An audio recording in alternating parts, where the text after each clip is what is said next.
Natação, ciclismo e corrida, tudo isso em uma prova só. O triatlo passou a fazer parte do programa olímpico nos Jogos de 2000 em Sydney, na Austrália, e estreia em 2016 também como esporte paralímpico. No estádio de hoje a gente conversa com um dos responsáveis pela organização das provas dos Jogos do Rio. É um prazer receber você aqui, Richard Hrnević. Isso. Sobrenome difícil, né? Muito difícil. Você questionado, fez todo mundo foi direitinho, né?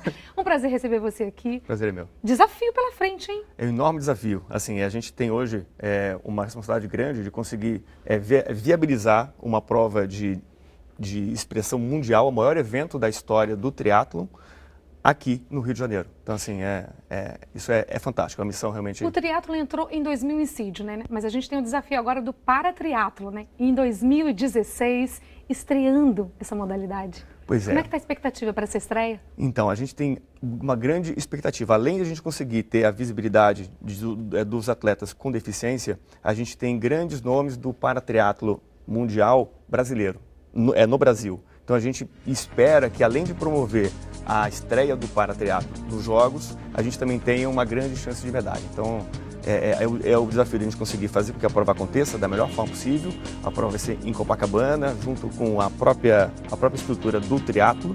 Então, assim, só que um pouquinho depois. E a chance de medalha é enorme. Então, a gente tem que estar com esperança grande por isso. No caso do paratriatlo, somente 3 classes vão participar em 2016? Isso, esse foi o grande desafio, porque 5 classes que fazem parte do circuito mundial. E através de um acordo entre o IPC e a Federação Internacional, que toma conta do esporte, somente 3 que vão participar dos Jogos. A gente tem os cadeirantes, os amputados de braço e a gente tem os amputados de perna. Isso nos homens. E nas mulheres, a gente tem as mulheres que têm algum tipo de amputação nos braços, nas pernas e as mulheres cegas. E as mulheres cegas, o mais incrível, elas fazem tudo com guia. Elas nadam com guia, elas pedalam com a bicicleta maior, que tem 2 lugares, uma bicicleta chamada tandem, e elas correm com guia também. Então, assim, é um prazer você ver como você consegue superar um desafio. No caso de estrutura para receber, né, esse esporte nos Jogos Olímpicos Paralímpicos de 2016, como está sendo preparado os locais de prova? Serão os mesmos locais? Isso, a gente tem a mesma Venue, quer dizer, a gente chama de Venue o espaço onde vai receber a competição, que é em Copacabana, mas toda a estrutura é acessível, a gente tem um cuidado muito grande, desde os Jogos, toda a estrutura olímpica já é acessível para o público, para os árbitros, todas as pessoas que são envolvidas com o esporte podem ter algum tipo de deficiência. Então, ela consegue ter tem toda uma estrutura que favorece isso. E com relação aos Jogos Paralímpicos, a gente tem toda a estrutura de Vila Olímpica acessível, todo o transporte ele é acessível, e em especial a Venue é toda ela adaptada, visando justamente as pessoas que têm todos os tipos de deficiência. Cego, cadeirantes ou algum tipo de amputado, ou até com deficiência que nem fazem parte dos Jogos, deficiência auditiva ou deficiência cerebral.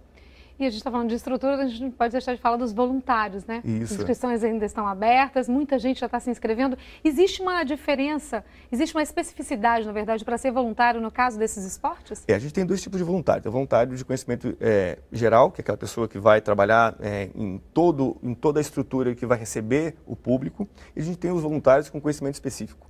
E eu falo em nome do triatlo. Eu tenho um número de pessoas que vão trabalhar diretamente com o evento, na produção desse evento.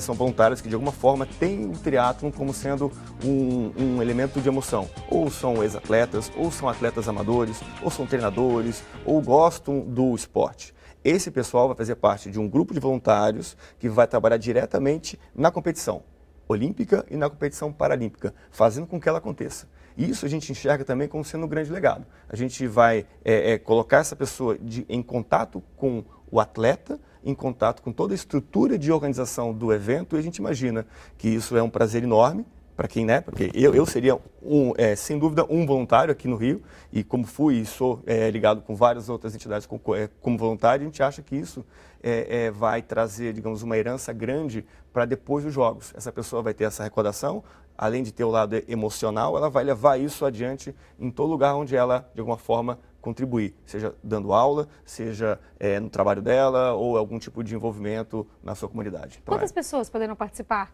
como voluntário no paratriatlo e no triatlo?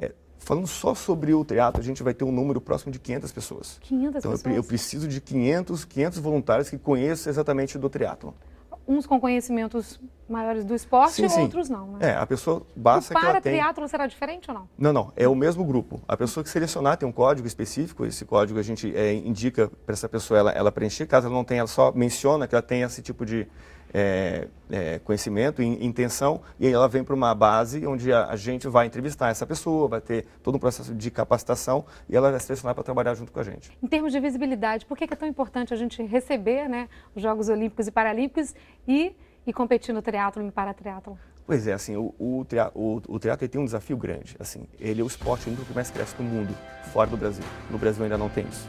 Então a gente espera que depois dos Jogos a gente tenha uma visibilidade do esporte pela mídia, pelo público em geral e principalmente pelos voluntários que vão participar dos Jogos e pela formação de árbitros, que é um processo que a gente auxilia a confederação local nessa formação, que eles vão deixar, digamos, um conhecimento e vão propagar esse conhecimento nos eventos que vão acontecer depois dos Jogos. Um legado, né? E um legado. E esse evento acontecendo com uma qualidade melhor, ele passa a ser interessante para uma empresa fazer um apoio, um patrocínio e, consequentemente, a mídia passa a se interessar e aí gira toda uma questão de popularização, visibilidade, novos atletas passam a enxergar o esporte como sendo um esporte, como uma carreira e assim começa a girar essa maquininha que a gente espera que daqui a 4 anos, depois dos Jogos em Tóquio, a gente tenha mais atletas e quem sabe visar uma medalha olímpica. Richard, como você vê esse boom, né, do número de maratonas, de provas de rua, e, consequentemente também o número de pessoas que passaram a também realizar provas de triatlon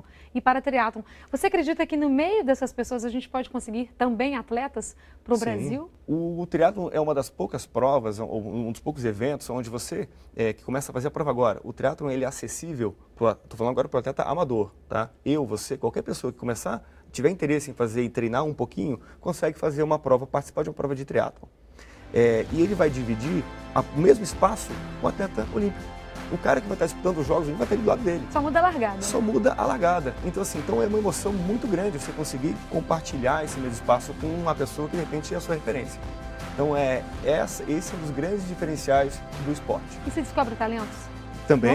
A gente tem várias... a ideia é que todo atleta ele tem que ser descoberto muito cedo, né? Então, a gente tem um circuito no Brasil que, a partir de 7 anos de idade, a gente já tem atletas que começam a participar, eles são identificados e aí entra em todo um processo de formação e visibilidade para que ele caia na seleção brasileira. Então, assim, o triatlon tem isso muito bem estruturado.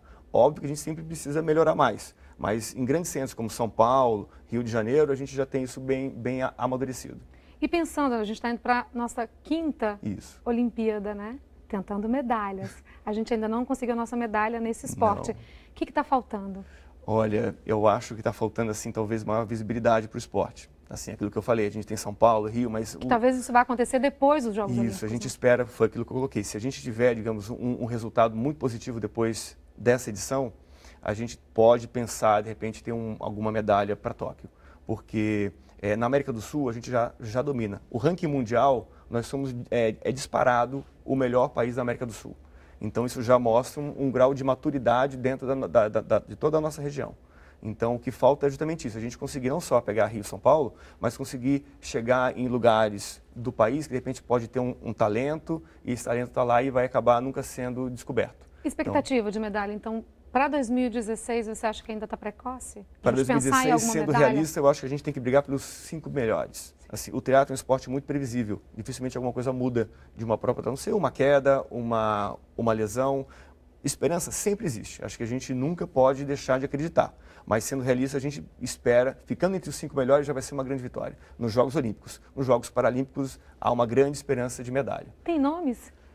É melhor falar, não vamos falar de nomes, porque difícil falar de nomes, mas assim, alguma promessa que está descontando? Mas com relação aos Jogos Olímpicos, a gente tem o Reinaldo Colucci e tem a Pamela Oliveira, que são os nossos 2 melhores atletas ranqueados, e nos Jogos Paralímpicos a gente tem o Fernando Aranha, que é uma figura muito importante. Ele teve, inclusive, em Sochi. Sim, Jogos de Inverno. Sim, ele é muito polivalente. Além dele tem outros, tem o Marcelo Collet, também é muito bom. Você também Ex-atleta ou atual atleta? Eu tô sabendo que você já voltou, né? Não. Ficou um tempo afastado e voltou esse ano? Não, Como é que foi esse retorno? Eu nunca fui um atleta olímpico, assim, sempre fui um atleta amador, eu faço vários tipos de esporte e hoje eu voltei a correr novamente visando, de repente, nos próximos anos, ir disputar um duatlon, um mundial talvez de cross triatlon, uma coisa mais tranquila. Você está voltando, né? Quem quiser, então, começar a fazer paratriatlon, o triatlon para participar de 2016, dá tempo? Não dá tempo mais. Não dá tempo, né? Agora, uma forma que ele pode participar dos Jogos Rio 2016 é com voluntários. Com voluntários. E a gente tem voluntário em várias áreas. Isso, inclusive, pode ser uma primeira experiência para ele. Ele pode ter um conhecimento, talvez não tão profundo, no triatlon e venha trabalhar junto comigo.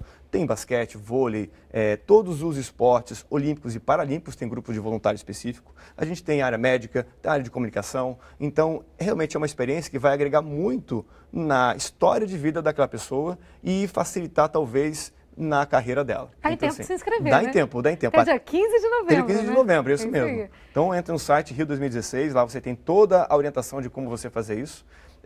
Vão fazer várias perguntas e todo um processo de treinamento. Você tem uma série de benefícios, tem uniforme, vai ter um curso de inglês online. Então, assim, para você realmente chegar nos Jogos com a melhor capacidade. Uma preparação, uma capacitação. Preparado, isso. E ainda viver, né, esse momento tão importante que a gente vai estar, né? Isso é uma coisa que eu falo sempre, assim, é uma experiência única. É a primeira vez que a gente tem os Jogos aqui na América do Sul e a gente não tem essa cultura, né, do esporte olímpico. Qualquer pessoa que você fale disso, que mora na Europa ou na América do Norte, dá um valor absurdo. Eu vou dar um exemplo, eu estava chegando no aeroporto na Suíça, eu falei que eu ia para o encontro no COI, eu passei a fila, o pessoal, nossa, quase pediu um autógrafo, eu me senti assim uma celebridade, pela importância que dão os Jogos. E aqui a gente ainda precisa maturar um pouquinho mais. Os voluntários estão se inscrevendo, né? Já bateu um recorde de mais de 100 mil inscritos. A gente tem bastante gente. Ainda dá tempo, gente, né? Mas tem que ter mais. A gente quer realmente ser com uma referência de pessoas que participam, engajem e que realmente a gente transforme. Richard, um prazer receber você aqui no estádio. Nos esclarecer um pouquinho mais, né? Sobre o triatlo e paratriatlo. Muitíssimo obrigada. Obrigado a você, Dani. Até a próxima.